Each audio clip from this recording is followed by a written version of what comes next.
A group of military analysts recently traveled to the front lines for a closer view of Europe's most brutal land war in several generations. Spending time with troops who fought through massive Russian artillery barrages, helicopter and tank assaults, drone strikes, and minefields, one of them came back with a blunt assessment about why the counteroffensive is progressing slower than some anticipated. Franz-Stefan Gady, a senior fellow with the Institute for International Strategic Studies and the Center for New American Security, says after his visit to Ukraine, it's clear the country is struggling with how to employ its forces. Once in the fight, they sometimes display poor tactics and a lack of coordination between units, all while having to cope with a still deeply entrenched bureaucracy, infighting, and a continued reliance on Soviet-style thinking. Then there are the Russians, who are putting up stiff resistance. Conversely, no one single reason, such as a lack of more Western weaponry, including longer-range munitions and additional demining equipment, is the cause for the lack of progress, the analyst argues. The narrative that Ukrainian progress thus far is slow just because of a lack of weapons deliveries and support is monocausal and is not shared by those we spoke to actually fighting and exercising command on the front line, Gady said in an analytical Twitter thread he posted Tuesday that you'll read more about a little later in this story. And of course, the US and allies have provided tens of billions of dollars in military aid so far, with pledges of continued supplies. Ukrainian officials, meanwhile, have pointed to minefields in particular as a key driver of the pace, but say that they're making slow but steady gains. Gady visited Ukraine with a group including Konrad Muzika, what the fuck, an independent defense analyst focusing on Russia and Belarus, and director of Rochan Consulting Rob Lee, senior fellow at the Foreign Policy Research Institute, and Michael Kaufman, we've read this guy before, senior fellow, Carnegie Endowment, and principal research scientist, CNA. It's one thing to study conflict, said Gady, but getting to the war zone and talking with those doing the fighting there is invaluable. We formed an informal research group to get a better understanding about the war from the on-the-ground research, Gady told the War Zone Wednesday. We just think it is important to go there to really experience what's happening and talk to people to get a sense of the environment, get a sense of the people involved in this effort on the Ukrainian side, see the terrain, and so forth. Doing so allows researchers to always come back with lots of new insights that you can't get from afar, said Gady. We always come back with a lot of new data that we can use in our analysis to get a more accurate understanding of the conflict, so we travel to various parts of the front line. The visits took them to Zaporizhzhia Oblast and the Donbas, he said, declining to offer more specific details.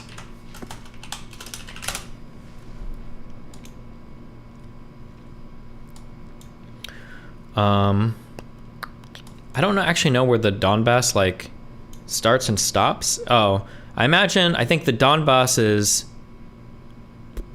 it's not this entire region, Thank you for saving me from fascism. No problem. But I know it includes Luhansk and Donetsk, so it's somewhere down here is the Donbass when people talk about the Donbass. I don't know how the fuck to pronounce that. So Zaporizhzhia.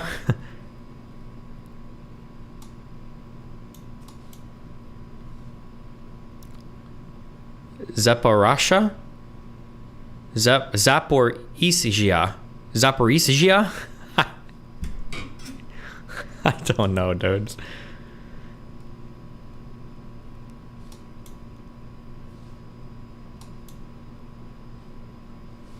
So they were in these areas, I guess, broadly speaking. These areas are the southeast of Ukraine. It's important I think Russia likes to control them because of people talk about the land bridge a lot and how Mariupol is important. Why? Because it connects to, Crimea? But they've also got down here going into Crimea. When people talk about the land bridge, what is the strategic importance again for Mariupol in this area? Is it because these are you have to build bridges here and they're more vulnerable to attack, or?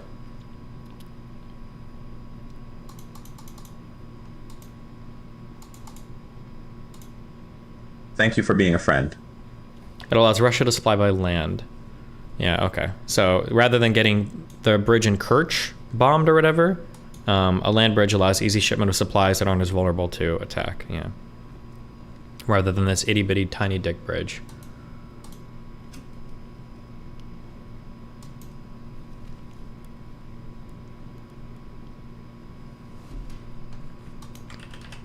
What the fuck? Go woke and go broke. The Sound of Freedom did 1.7 billion its opening weekend. Really? 1.7 A billion. tiny, hypothetical living hell, would you rather lose your eyes or both arms and your... Probably my eyes. Democratic Party has less support. The trend is heavily right-wing online. Okay.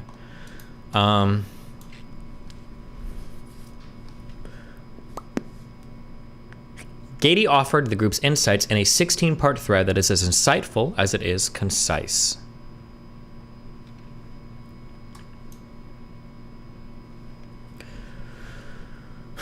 We spent some time this month visiting the front lines of Ukraine to gain new insights into the ongoing counteroffensive and the war overall. Here are some general observations. First off, we spoke to NCOs, officers, a number of brigade commanders, National Guard and regular army in the field, plus senior intel and defense officials in Kiev. What the fuck does a non-commissioned officer mean? What do they do? I don't know what that means, non-commissioned. Military officer who does not hold a commission. Non-commissioned officers should earn the position of authority by promotion through their enlisted ranks. What does it mean to be commissioned? What's a commissioned officer? In contrast, commissioned officers usually enter directly from a military academy, officer training corps, or reserve officer training corps. Oh, okay. So if you were to go to like West Point, and then you go to the military through there or whatever, you'd be a commissioned officer, as opposed to an NCO is like you start as a private and then you get promoted and now you're like an NCO or something, right? Is that right?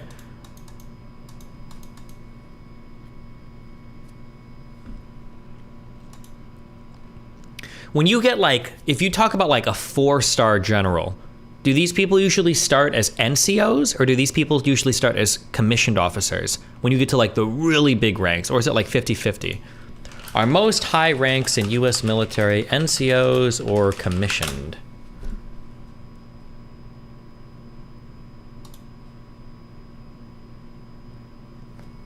People are all saying commissioned. Aren't NCOs capped? Oh, is that true? NCOs rarely go very high at all. I thought you're from a military family.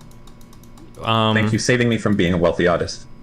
Now I'm just poor. I guess I technically am, right? If my mom and dad were Air Force, but we didn't like move around a ton. I feel like when I think of like military family, I think of like people that had to move a ton as their family was like deployed. Is it considered a deployment if you're stationed domestically? Would you consider like if you're from Omaha and you deployed to like a base in like Fort Myers or in Florida, would that be considered deployed, or would you just say like stationed somewhere differently? I wouldn't. You should ask your mom ironically.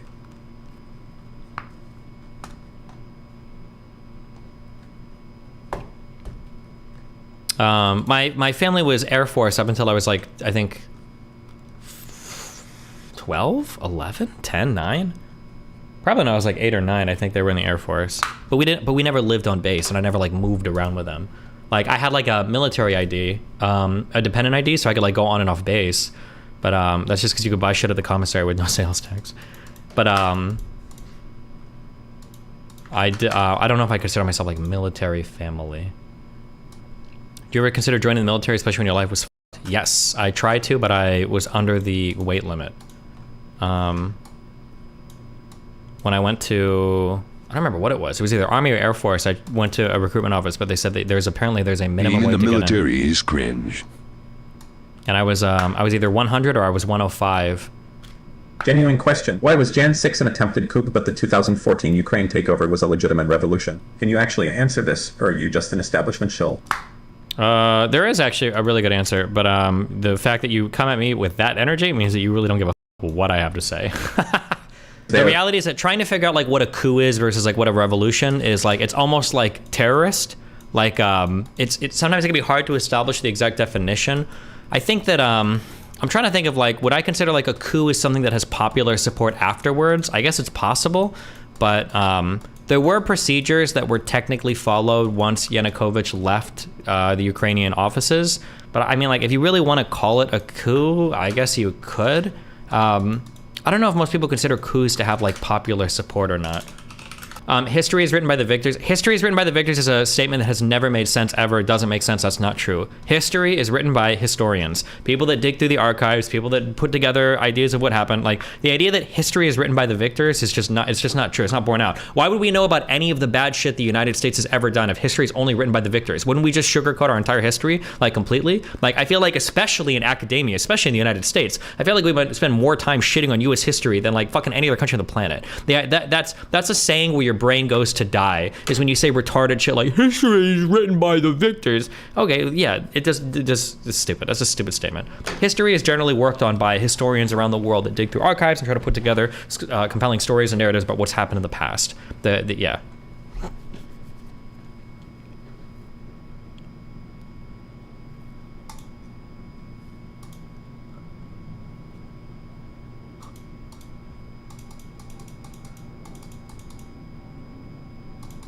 Modern Warfare 2 ruined that phrase? Oh, was that in Modern Warfare 2? Look at him, look at him, look at him, look at him, look at him, look at him, look at him, look at him, look at him, look at him, look at him, look at him, look at him, look at him, look at him. Nice. We're gonna read the rest of this Twitter thread.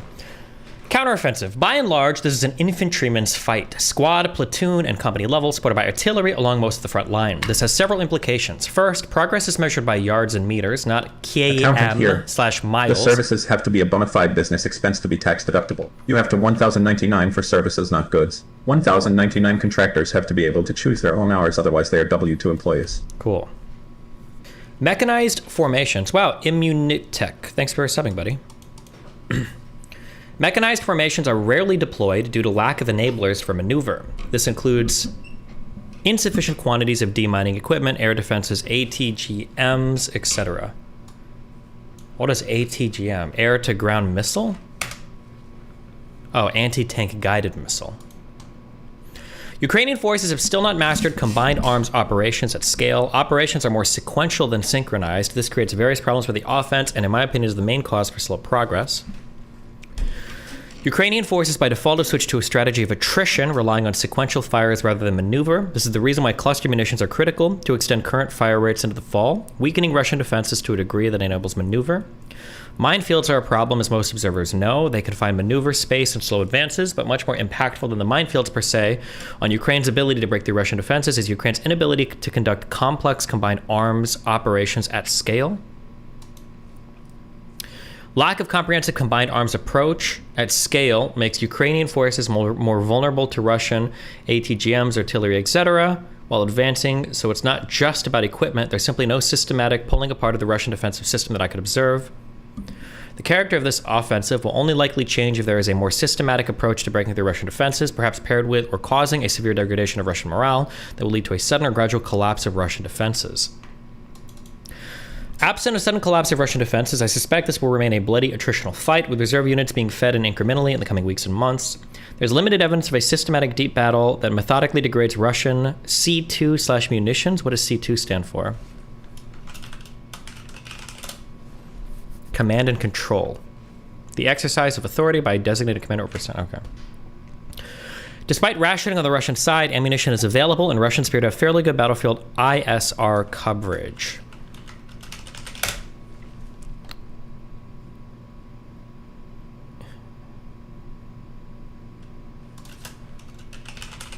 Oh. Attritable intelligence, surveillance, and recon. Intelligence, surveillance, and recon.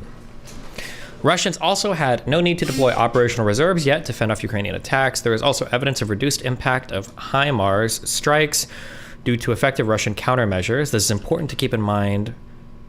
Any potential tactical impact delivery of ATACMs. HIMARS are rocket launcher. Is a flexible, portable, effective precision fire system designed to meet the demands of the modern battlefield. Okay, missiles from trucks. Light multiple rocket launcher. This is, I imagine, these are the ones with the trucks that go, right? That shoot all the rockets, or...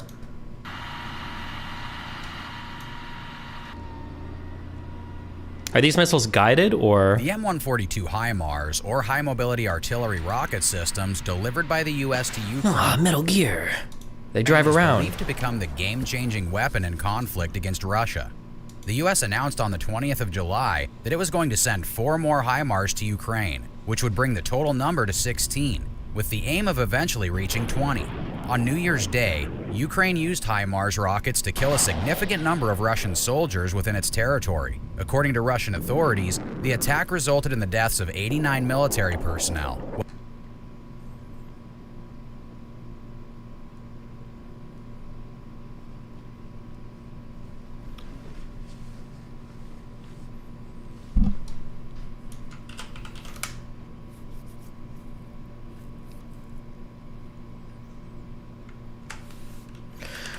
Russian forces, even if severely degraded and lacking ammo, are likely capable of delaying, containing, or repulsing individual platoons or company-sized Ukrainian advances unless these attacks are better coordinated and synchronized across the broader front line. Are you going to play the new Armored Core? Yeah, of course. Quality of Russian forces varies. Attrition is hitting them hard, but they are defending their positions well. According to Ukrainians we spoke to, they have been quite adaptable at the tactical level and are broadly defending according to Soviet/Russian doctrine.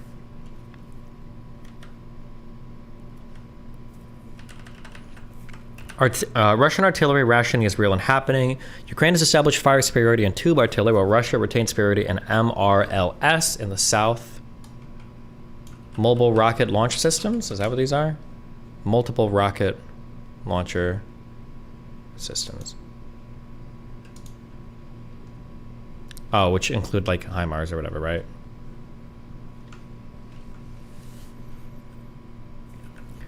An additional influx of weapon systems, while important to sustain the war effort, will likely not have a decisive tactical impact without adaptation and more effective integration. Destiny, they have a few different types of missiles. At early war, they got guided short-range missiles, and I believe they have been given longer-range guided and unguided ones. Gotcha. Ukraine will have to better synchronize and adapt current tactics, without which Western equipment will not provide tactical decisive in the long run. This is happening, but it is slow work in progress. Most NATO-style militaries would struggle with this even more than Ukraine, in my opinion. The above is also true for breaching operations. Additional mine-clearing equipment is needed and will be helpful, especially man-portable mine-clearing systems, but not decisive without better integration of fire maneuver at scale. Monocausal explanations for failure, like lack of demining equipment, do not reflect reality, e.g. some Ukrainian assaults were stopped by Russian ATGMs before even reaching the first minefield. There's a dearth of artillery batteries that is difficult to address given production rates and delivery timelines. Oh, barrels. So far, Ukraine's approach in this counteroffensive has been first and foremost direct assaults on Russian positions supported by a rudimentary deep battle tactics or battle approach, and no, these direct assaults are not mere probing attacks. There's evidence of tactical cyber operations supporting closing of kinetic kill chains. That is cyber ISR contributing to identifying and tracking targets on the battlefield. Starlink remains absolutely key for Ukrainian C2. C2 is command and control, right? Command and control. And then ISR was intelligence, surveillance, and recon.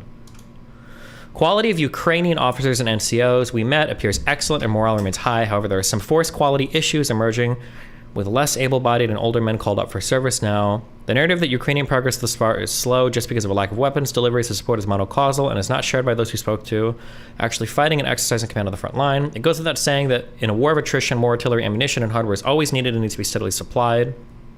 Western support of Ukraine certainly should continue as there is still the prospect that the counteroffensive will make gains, but soldiers fighting on the front lines we spoke to are all aware that lack of progress is often due more to force employment, poor tactics, lack of coordination, by the way, units, bureaucratic red tape / infighting, Soviet-style thing, etc., and Russian putting up stiff resistance. Gotcha.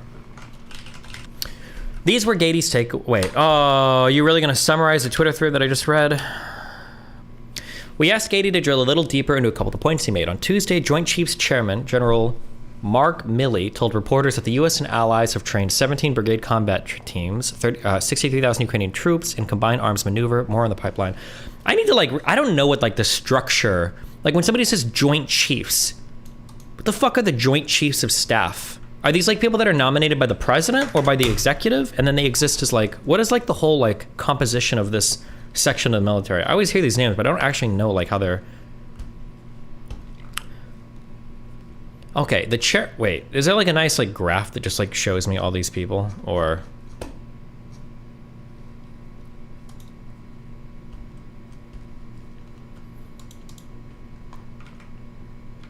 They're the ones packing the blunts. Based. The chairman of the Joint Chiefs of Staff is the presiding officer of the United States Military Joint Chiefs of Staff. The chairman is the highest ranking member of senior military officer in the United States Armed Forces and the principal military advisor to the president. Okay.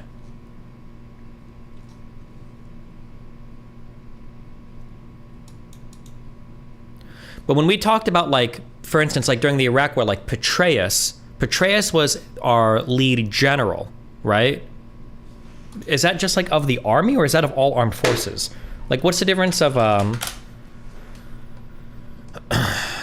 my god, General Petraeus, David Petraeus was a United States Army general and public official. He was also director of the CIA. General is the most senior general grade officer. It's the highest available commissioned officer rank that may be attained in the armed forces, with the exception of the Navy and Coast Guard, which have the equivalent rank of admiral instead. Oh, organizational chart for JCS. Thank you. Okay, you have chairman of the Joint Chiefs of Staff, vice chairman of the Joint Chiefs of Staff. Then we've got chief of staff, Air Force, Army, Naval Operations, commandant of the Marine Corps.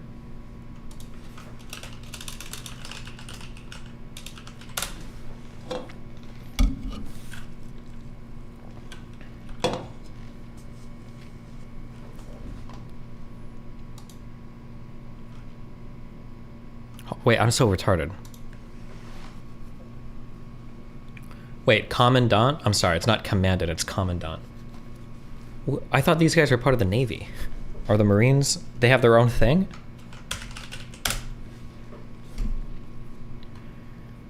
It's the Maritime Land Force Service Branch of the United States Armed Forces, responsible for conducting blah, blah, blah.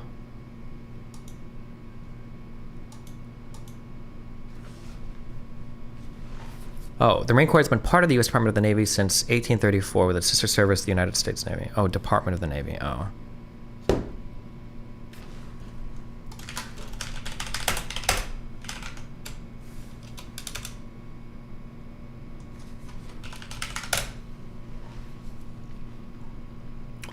We don't have a commandant of the Marine Corps right now because of the Republican that appoints military promotions is protesting any promotions right now. Base.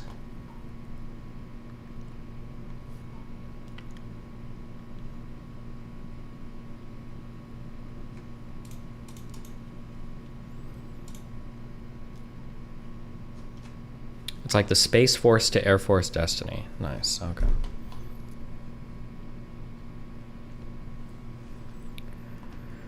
Okay, Director, Joint Chief, Director of Manpower, Director of Intelligence, Director of Operations, Director of Logistics, Management. Gotcha.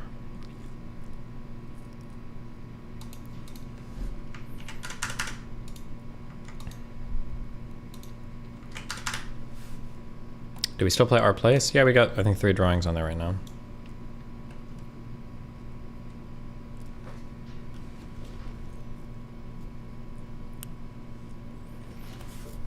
Okay, where were we? Okay, on Tuesday, Joint Chiefs Chairman General Mark Milley told reporters that the U.S. and allies have trained 17 brigade combat teams. Okay. The Ukraine is having trouble on the battlefield executing those coordinated maneuvers on a large scale because of the compressed training timelines while facing off against one of the world's most powerful militaries, Gady told us. Ukraine is probably doing a lot of combined arms operations at smaller unit levels, but I think it needs to scale up, he said. The U.S. is probably expecting some sort of results with all the aid and the military hardware that it has provided, said Gady. The basic idea here was to train Western-equipped mechanized arms brigades and combined arms maneuver. I think this approach has had some setback. I'm not sure that it has been a failure across the board. I just think it requires more considered effort. Gady, however, is quick to emphasize that no Western type of military can really do this sort of combined arms operations at scale with the exception of the United States. But even the United States Armed Forces would have a very difficult time breaking through these defensive layers because no Western military in the world currently has any experience in breaching the types of defenses in depth that the Russians put up in the south and east of Ukraine. For a long while, since they first arrived on the battlefield for Ukraine, the M142 High Mobility Artillery Rocket Systems, or HIMARS systems, took on an almost mythical status for Ukraine. The guided multiple launch rocket systems munitions they fired offered a longer reach, about 50 miles, than Ukraine's existing MLRS or tubed artillery and had a devastating effect, especially on Russian logistics nodes. But Russia has found ways to counter GMLRs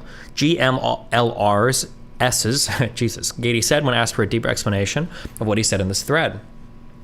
Russian electronic warfare apparently has an impact on the successful employment of GMLRSs, he said. GMLRS. Russian layered integrated air and missile defenses seem to have an impact and actually managed to shoot down some of these GMLRS as well. As a result, I think it's fair to say that the HIMARS effect from last summer has been definitely over, Gady said. So I think we should keep that in mind when we think about other long-range precision-guided munitions that have been provided to Ukraine. Russia sooner or later will find a countermeasure to it. The insights offered by Gady and his colleagues offer a much more sober sense of the counteroffensive than what comes out of official statements from Kiev and the Pentagon. Asked some of his assessment, Gady told us the following. It's a grinding fight characterized by high rates of attrition, with Ukrainian forces making incremental gains, he said. There is still the potential for Ukrainian military success. Gady said that he and his colleagues will be providing additional insights from their journey in the future. We will certainly take note of about any worthy highlights. Wow.